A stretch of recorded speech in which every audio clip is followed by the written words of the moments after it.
Hello students, so we were studying about metabolism और metabolism के अंदर हमने सबसे पहले कार्बोहाइड्रेट के मेटाबॉलिज्म के बारे में पढ़ना स्टार्ट किया है। और कार्बोहाइड्रेट के मेटाबॉलिज्म के अंदर हमने सबसे पहले जो बात पढ़ी थी वो ये थी कि हमारे पास जो कार्बोहाइड्रेट्स हैं वो हमारे पास ग्लूकोज के अंदर कन्वर्ट हो जाते हैं बॉडी के अंदर, और ग्लूकोज जो है उसका हमारे पास क्या हो जाता है, फर्दर कन्वर्जन हो जाता है पायरूवेट के अंदर या फिर लैक्टिक एसिड के अंदर, डिपेंडिंग अपॉन की ऑक्सीजन की क्या हमारे पास कंडीशंस है, राइट। तो हमने जो ये फर्स्ट स्टेप था ग्लूकोज का पायरूवेट के अंदर कन्वर्जन, ये हमने लास्ट लेक्चर के अंदर पढ़ लिया था। इस लेक्चर के अंदर हम फर्दर जो हमारे पास कंडीशंस आती है, हमारे पास फर्दर कैसे मेटाबॉलिज्म होता है ग्लूकोज का, यानी कि एक बार जब हमारे पास ग्लूकोज से पायरूवेट ग्लाइकोलाइसिस साइकिल के बाद आ गया या फिर हमारे पास जो EMP पाथवे है उससे आ गया, तो हमारे पास नेक्स्ट क्या होता है, तो नेक्स्ट हमारे पास क्या हो जाता है, पायरूवेट की ऑक्सीडेशन हो जाती है इनटू एसिटाइल कोएंजाइम ए, राइट। तो हमारे पास पायरूवेट की जो कन्वर्जन है एसिटाइल कोएंजाइम ए के अंदर, ये जो प्रोसेस है ये हमारे पास एक एरोबिक प्रोसेस होता है, इररिस्पेक्टिव जो हमने लास्ट प्रोसेस करा था जो ग्लाइकोलाइसिस पाथवे है। ग्लाइकोलाइसिस पाथवे हमारे पास एक एनारोबिक पाथवे था, it was not dependent upon the presence of oxygen. सिर्फ जो लास्ट स्टेप्स हैं, लास्ट स्टेप्स में जब हमारे पास कीटो पायरूवेट बन जाता है तो पायरूविक एसिड की सिंथेसिस या फिर पायरूवेट की सिंथेसिस जो है उसके लिए हमारे पास ऑक्सीजन चाहिए होता है। अगर ऑक्सीजन नहीं होता तो हमारे पास लैक्टिक एसिड की फॉर्मेशन हो जाती है, राइट। सो कंसिडरिंग हमारे पास पायरूविक एसिड की फॉर्मेशन होती है, तो पायरूविक एसिड तो हमने पढ़ा था कि जब हम कार्बोहाइड्रेट की मेटाबॉलिज्म के बारे में पढ़ रहे थे, कैटाबॉलिज्म के अंदर मैंने आपको रिएक्शंस करवाई थी कि जो कार्बोहाइड्रेट्स हैं वो हमारे पास ग्लूकोज के अंदर कन्वर्ट हो जाते हैं, ग्लूकोज जो है वो अल्टीमेटली CO2 और H2O के अंदर कन्वर्ट हो जाता है। अब हमने पढ़ा था कि मेटाबॉलिज्म या कैटाबॉलिज्म जो है ये हमारे पास स्टेप वाइज रिएक्शंस होती है। तो अब पहले स्टेप में जब हमारे पास ग्लूकोज से पायरूवेट बन गया तो नेक्स्ट स्टेप क्या आता है, हमारे पास पायरूवेट से एसिटाइल कोएंजाइम ए, और नेक्स्ट स्टेप क्या आएगा हमारे पास एसिटाइल कोएंजाइम ए से फर्दर CO2 और H2O की फॉर्मेशन। तो इस लेक्चर के अंदर हम पढ़ेंगे कि how does pyruvate gets oxidized into the acetyl coenzyme A. अब एसिटाइल कोएंजाइम ए के अंदर हमारे पास कैसी होती है, जो हमारे पास ये रिएक्शंस होती हैं, तो जो कन्वर्जन है पायरूवेट का एसिटाइल कोएंजाइम ए के अंदर ये हमारे पास सेंट्रल स्टेप है। तो हमारे पास ये जो स्टेप्स है ये हमारे पास एनारोबिक जो प्रोसेस है ग्लाइकोलाइटिक पाथवे का, और जो हमारे पास सिट्रिक एसिड साइकिल है, जो हमारे पास एसिटाइल कोएंजाइम ए से फर्दर हमारे पास CO2 H2O की फॉर्मेशन होती है, वो हमारे पास होती है सिट्रिक एसिड साइकिल। और सिट्रिक एसिड साइकिल और ग्लाइकोलाइटिक पाथवे के अंदर जो हमारे पास इंटरमीडिएट स्टेप है जो कि है oxidation of pyruvate to acetyl coenzyme A, वो हमारे पास क्या है, it is a connecting link. अब उसके अलावा हमारे पास जो कन्वर्जन होती है एसिटाइल कोएंजाइम ए के अंदर ये भी हमारे पास एरोबिक कंडीशंस के अंदर होती है, और ये जो प्रोसेस है ये हमारे पास ऑक्सीडेटिव डीकार्बोक्सिलेशन के थ्रू होता है। सो पायरूवेट के अंदर हमारे पास जो चेंजेस होते हैं, हमारे पास पायरूवेट के अंदर ऑक्सीडेटिव डीकार्बोक्सिलेशन होती है और हमारे पास फॉर्मेशन होती है एसिटाइल कोएंजाइम ए की। और ये जो हमारे पास रिएक्शन है, जो ये ऑक्सीडेटिव डीकार्बोक्सिलेशन का प्रोसेस है, ये हमारे पास कैटालाइज होता है with the help of pyruvate dehydrogenase enzymes. तो पायरूवेट डिहाइड्रोजनेज एंजाइम्स की हेल्प से हमारे पास ये जो पूरा प्रोसेस है इट वर्क्स। अब ये जो हमारे पास एंजाइम एग्रीगेट है पायरूवेट डिहाइड्रोजनेज, जो हमारे पास एंजाइम्स हैं, इसके अंदर मेजर हमारे पास 3 एंजाइम्स होती हैं। सबसे पहली एंजाइम होती है हमारे पास पायरूवेट डीकार्बोक्सिलेज, सेकेंड एंजाइम होती है हमारे पास डिहाइड्रोलिपोइल ट्रांसएसिटेज, और नेक्स्ट लास्ट एंजाइम है हमारे पास डाइहाइड्रोलिपोइड डिहाइड्रोजनेज। सो डाइहाइड्रोलिपोइल ट्रांसएसिटाइलेज, डाइहाइड्रोलिपोइड हमारे पास डीकार्बोक्सिलेज और पायरूवेट डीकार्बोक्सिलेज, हमारे पास ये तीनों एंजाइम्स जो मिलके हमारे पास फॉर्मेशन करते हैं पायरूवेट डिहाइड्रोजनेज का। So let's begin with the reactions. अब हमारे पास क्या होता है रिएक्शंस के अंदर, सबसे पहले हमने क्या करा कि हमारे पास पायरुविक एसिड की सिंथेसिस हो जाती है ग्लाइकोलाइसिस से। तो हमारे पास क्या हो जाता है, जो पायरुविक एसिड हमारे पास बन के आता है वो हमारे पास कंबाइन करता है थायामीन पायरोफॉस्फेट के साथ। थायामीन पायरोफॉस्फेट हमारे पास सेल में, जो हमारे पास सेल्स की सराउंडिंग है जहाँ पे हमारे पास ये रिएक्शंस हो रही हैं, वहाँ पे हमारे पास थायामीन पायरोफॉस्फेट अवेलेबल होता है। तो पायरुविक एसिड क्या करता है, पायरुविक एसिड हमारे पास कंबाइन हो जाता है थायामीन पायरोफॉस्फेट के साथ और हमारे पास फॉर्मेशन हो जाती है एक्टिव एसिटाल्डिहाइड। तो पहला हमारे पास रिएक्शन क्या है, पायरुविक एसिड टू, हमारे पास पायरुविक एसिड से क्या बन रहा है एक्टिव एसिटाल्डिहाइड। और पायरुविक एसिड के साथ, पायरुविक एसिड से हमारे पास एक्टिव एसिटाल्डिहाइड कैसे बन रहा है, pyruvic acid reacts with thiamine pyrophosphate and forms active acetaldehyde। अब ये जो हमारे पास कॉम्बिनेशन होती है पायरुविक एसिड की thiamine pyrophosphate के साथ एक्टिव एसिटाल्डिहाइड के फॉर्मेशन के लिए, ये जो रिएक्शन है ये हमारे पास एक एंजाइम कैटालाइज करती है जो कि है हमारे पास pyruvate decarboxylase. So the enzyme which helps this reaction is pyruvate decarboxylase.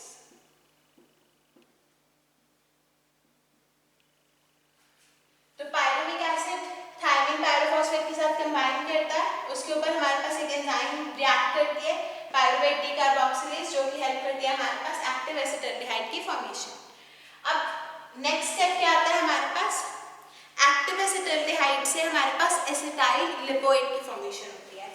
Active acetaldehyde से हमारे पास किसकी फॉर्मेशन होती है, एसिटाइल लिपोइड की। अब एक्टिव एसिटाल्डिहाइड से एसिटाइल लिपोइड की फॉर्मेशन कैसे होती है हमारे पास, एक्टिव एसिटाल्डिहाइड के साथ लिपोइक एसिड जो कि ऑक्सीडाइज्ड फॉर्म के अंदर होता है, लिपोइक एसिड और एक्टिव एसिटाल्डिहाइड दोनों आपस में रिएक्ट करते हैं और हमारे पास फॉर्मेशन होती है एसिटाइल लिपोइड की। और अब ये जो रिएक्शन है हमारे पास, ये हमारे पास कौन सी एंजाइम इसको हमारे पास कैटालाइज करती है, dihydrolipoid transacetylase. So dihydrolipoid transacetylase. So first step था हमारे पास पायरुविक एसिड से एक्टिव एसिटाल्डिहाइड की फॉर्मेशन। नेक्स्ट स्टेप है हमारे पास एक्टिव एसिटाल्डिहाइड से एसिटाइल लिपोइड की फॉर्मेशन। और एक्टिव एसिटाल्डिहाइड से एसिटाइल लिपोइड की फॉर्मेशन हमारे पास कैसे होती है, with the help of dihydrolipoid transacetylase enzyme. So अब डाइहाइड्रोलिपोइड ट्रांसएसिटाइलेज एंजाइम की हेल्प से जब हमारे पास एसिटाइल लिपोइड की फॉर्मेशन हो जाती है तो वो क्या करता है हमारे पास, एसिटाइल लिपोइड जो है वो कोएंजाइम ए के साथ हमारे पास रिएक्ट करता है, कोएंजाइम ए के साथ बाइंड करता है और हमारे पास फॉर्मेशन हो जाती है एसिटाइल कोएंजाइम ए की। और यही हमने जो रिएक्शन पढ़ा था कि हमारे पास क्या रिएक्शन चाहिए था हमें, तो जो हम अभी रिएक्शन पढ़ रहे हैं, we are studying about the oxidation of pyruvate to acetyl coenzyme. तो हमारे पास विद इन 3 स्टेप्स हमारे पास पायरुविक एसिड से क्या बन जाता है, ऑक्सीडाइल कोएंजाइम ए की फॉर्मेशन हो जाती है। अब उसके अलावा हमारे पास जब ये एक्टिव एसिटाल्डिहाइड लिपोइक एसिड के साथ जब हमारे पास रिएक्ट करता है और हमारे पास एसिटाइल लिपोइड की फॉर्मेशन करता है, तो एसिटाइल लिपोइड की फॉर्मेशन ये जो रिएक्शन है इसके अंदर हमारे पास थायामीन पायरोफॉस्फेट जो है वो हमारे पास रिलीज होता है और यही थायामीन पायरोफॉस्फेट अल्टीमेटली हमारे पास यूज होता है फॉर द फर्स्ट स्टेप। तो क्या हो रहा है हमारे पास, पायरुविक एसिड जो है वो थायामीन पायरोफॉस्फेट के साथ बाइंड करके हमारे पास क्या बना रहा है, एक्टिव एसिटाल्डिहाइड। एक्टिव एसिटाल्डिहाइड हमारे पास लिपोइक एसिड के साथ बाइंड करके क्या बना रहा है, एसिटाइल लिपोइड। अब जब एसिटाइल लिपोइड बन रहा है तो उसके साथ हमारे पास क्या रिलीज हो रहा है, थायामीन पायरोफॉस्फेट। और ये थायामीन पायरोफॉस्फेट हमारे पास नेक्स्ट पायरुविक एसिड के साथ बाइंड करता है और हमारे पास फिर से एक्टिव एसिटाल्डिहाइड की फॉर्मेशन हो जाती है। सो बेसिकली हमारे पास पास जो ये सारे रिएक्शंस है ये इंटरडिपेंडेंट रिएक्शन है। अगर हमारे पास फर्स्ट रिएक्शन नहीं होगी तो हमारे पास सेकंड रिएक्शन नहीं हो पाएगी, सेकंड रिएक्शन नहीं हो पाएगी तो फर्स्ट रिएक्शन नहीं होगी। So each and every process जो है हमारे पास वो इंटरडिपेंडेंट है। अब नेक्स्ट हमारे पास जब एसिटाइल लिपोइड जो है वो हमारे पास कोएंजाइम ए के साथ बाइंड करता है, after it binds to coenzyme A हमारे पास क्या हो जाता है, एसिटाइल कोएंजाइम ए की फॉर्मेशन हो जाती है। और एसिटाइल कोएंजाइम ए के साथ हमारे पास किसकी फॉर्मेशन होती है, लिपोइक एसिड की फॉर्मेशन हो जाती है। अब ये जो लिपोइक एसिड की फॉर्मेशन हो रही है ये हमारे पास कौन से फॉर्म में हो रही है, रिड्यूस्ड फॉर्म में। और यहाँ पे हमारे पास सेकेंड स्टेप के अंदर जो एक्टिव एसिटाल्डिहाइड है वो किसके साथ रिएक्ट कर रहा है, लिपोइक एसिड, जो कि ऑक्सीडाइज्ड फॉर्म के अंदर है, राइट। तो हमारे पास जो ये पायरुविक एसिड का जो फॉर्मेशन है एसिटाल्डिहाइड के अंदर, ये हमारे पास एक 5 स्टेप प्रोसेस है, लेकिन थर्ड स्टेप के अंदर हमारे पास एसिटाइल कोएंजाइम ए की फॉर्मेशन हो जाती है। तो हमारे पास एडिशनल स्टेप्स किस लिए, क्योंकि अभी बताया कि ये जो सारी रिएक्शंस है ये हमारे पास इंटरडिपेंडेंट है।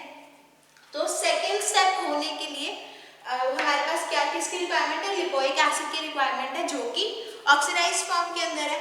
तो ये जो लिपोइक एसिड हमारे पास ऑक्सीडाइज्ड फॉर्म के अंदर है ये हमारे पास कहाँ से ऑब्टेन होता है, हमारे पास ये ऑब्टेन होता है फोर्थ स्टेप से।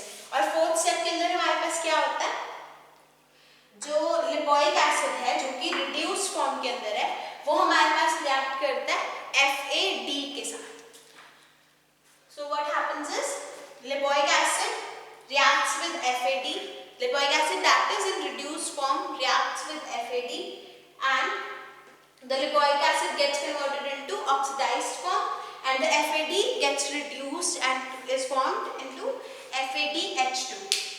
So हमारे पास जो एसिटाइल लिपोइड फॉर्म है, एसिटाइल लिपोइड जब कोएंजाइम ए के साथ हमारे पास बाइंड करता है तब हमारे पास जो एंजाइम हमारे पास रिस्पॉन्सिबल होती है दैट इज डाइहाइड्रोलिपोइक ट्रांसएसिटाइलेज।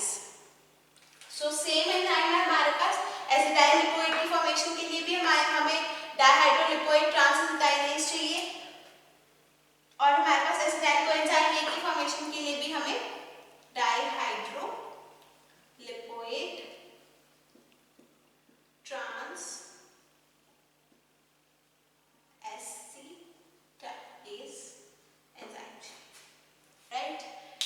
उसके बाद हमारे पास जो ये रिड्यूस्ड फॉर्म से हमारे पास ऑक्सीडाइज्ड फॉर्म के अंदर लिपोइक एसिड जा रहा है, इस स्टेप के लिए हमें डाइहाइड्रोलिपोइक डीहाइड्रोजिनेज एंजाइम चाहिए, डाइहाइड्रोलिपोइक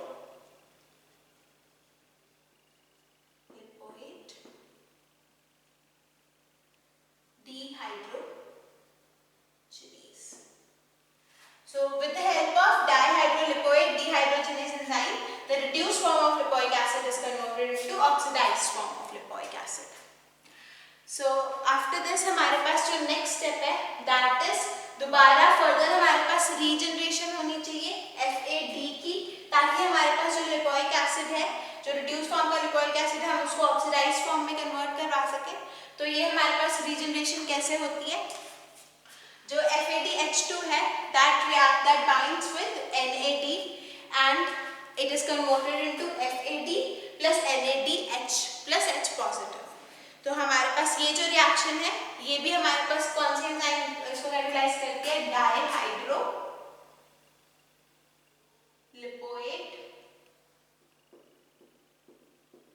डीहाइड्रोजिनेज।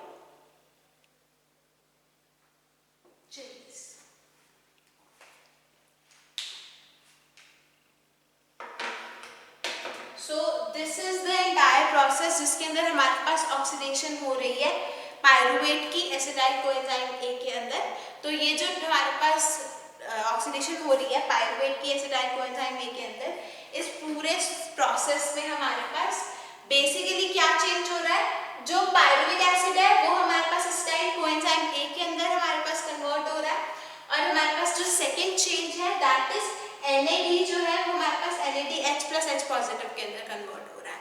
बाकी का जो हमारे पास सारा हमारे पास जो रिएक्टेंट्स है वो हमारे पास कांस्टेंट रहते हैं, जैसे हमारे पास ये जो थायोमीन पायरोफॉस्फेट है, यहाँ पे हमारे पास थायोमीन पायरोफॉस्फेट कंज्यूम हो रहा है, यहाँ पे हमारे पास वापस रीजनरेट हो रहा है, तो हमारे पास इसकी जो चेंज है इसके अंदर कोई चेंज नहीं है। उसके अलावा हमारे पास जो ऑक्सीडाइज फॉर्म का लिपोइक एसिड है वो यहाँ पे कंज्यूम हो रहा है और यहाँ पे हमारे पास वापस से रीजनरेट हो रहा है। सिमिलरली हमारे पास यहाँ पे एफ जो है वो हमारे पास यहाँ पे कंज्यूम हो रहा है और हमारे पास यहाँ पे वापस रीजनरेट हो रहा है।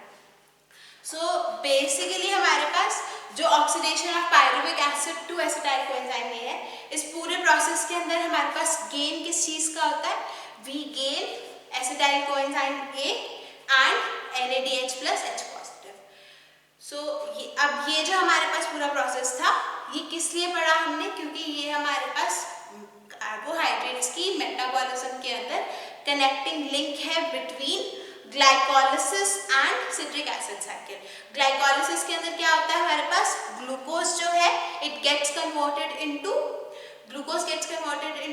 आवर पायरुवेट और लैक्टिक एसिड, और फिर हमारे पास क्या हो जाता है, जो पायरुवेट है वो किसके अंदर कन्वर्ट होता है नेक्स्ट स्टेप में, एसिटाइल कोएंजाइम ए के अंदर, और एसिटाइल कोएंजाइम ए के अंदर हमारे पास कन्वर्जन होने के बाद हमारे पास क्या होता है, एसिटाइल कोएंजाइम ए हमारे पास फर्दर CO2 और H2O के अंदर कन्वर्ट हो जाता है और हमारे पास CO2 और H2O जो है वो बॉडी में से हमारे पास एक्सक्रीट हो जाती है, और ऐसे हमारे पास जो मेटाबॉलिज्म का प्रोसेस है दैट फिनिशेस।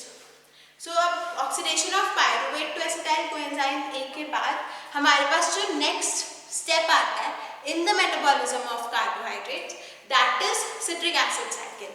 अब सिट्रिक एसिड साइकिल के अंदर क्या होता है, हमारे पास सिट्रिक एसिड साइकिल के अंदर citric acid cycle is aerobic pathway, हमारे पास ऑक्सीजन की जरूरत होती है, तो हमारे पास जो सिट्रिक एसिड साइकिल है, सिट्रिक एसिड साइकिल के अंदर हमारे पास एसिटाइल कोएंजाइम ए जो है वो कन्वर्ट होता है CO2 और H2O के अंदर। अब सिट्रिक एसिड साइकिल जो है या फिर try carboxylic acid cycle TCA cycle भी बोलते हैं, अब इसका हमारे बॉडी के अंदर बहुत ज़्यादा सिग्निफिकेंस या मेजर रोल प्ले करती है।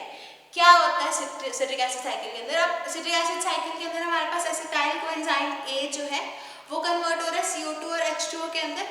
और जब अगर आपको याद हो तो जब हमने लिपिड्स के बारे में पढ़ा था और लिपिड्स के कैटाबॉलिज्म के बारे में पढ़ा था, तो हमने पढ़ा था कि लिपिड्स जो है they are catabolised into the fatty acids, और फैटी एसिड्स फर्दर हमारे पास एसिटाइल कोएंजाइम ए के अंदर कैटाबोलाइज होते हैं। तो हमारे पास कार्बोहाइड्रेट्स, प्रोटीन्स, लिपिड्स, हमारी बॉडी के जितने भी हमारे पास डाइट है, जो भी हम फूड इंजेस्ट करते हैं, ये अल्टीमेटली एसिटाइल कोएंजाइम ए के अंदर कन्वर्ट हो जाता है वाया डिफरेंट पाथवेज, और एसिटाइल कोएंजाइम ए जो है वो हमारे पास एंटर करता है सिट्रिक एसिड साइकिल, और सिट्रिक एसिड साइकिल के अंदर जब एंटर कर जाता है तो हमारे पास रिलीज होती है ATP और CO2 और H2।